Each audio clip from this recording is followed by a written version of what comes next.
Dwi'n bennaeth strategol ar ysgolion Ffederasiwn Capel Coed Elan, tair ysgol fechanwledig, a mae mwyafrif yn disgyblion ni yn bwydo i Ysgol Dyffryn Conwy. Fel penaethiaid, da ni wedi bod yn cael diweddariadau ar y cwricwlwm newydd gan Elan yn sgil ei gwaith fel ysgol arloesol yn y maes llythrennedd a chyfathrebu.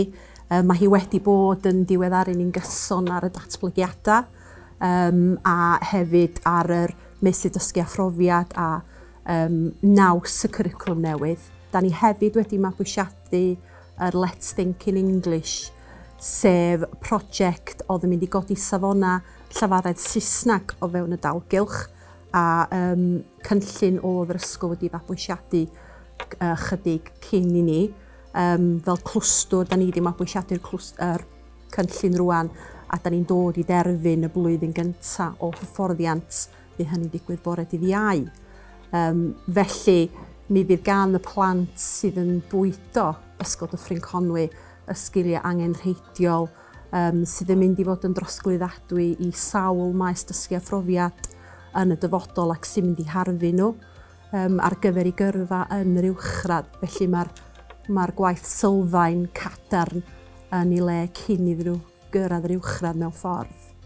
Mae Elan yn bositif iawn a wedyn mae hi'n credu y plant ni ydy plant nhw y dyfodol a dyna sy'n arwain yr holl waith clwstwr arbennig sy'n mynd ymlaen. Da ni'n hynod o ffodus i gael y gefnogaeth gan Ysgol Dyffryn Conwy, ond da ni'n cydweithio'n agos fel clwstwr hefyd.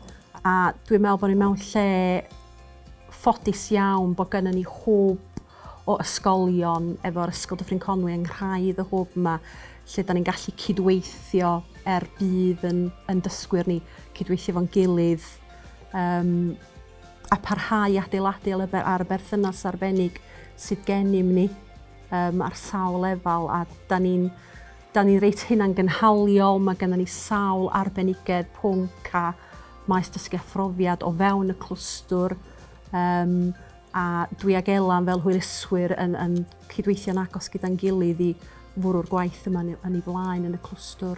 Felly, positif iawn yndi, mae am di fod yn weddnewid mawr i bawb.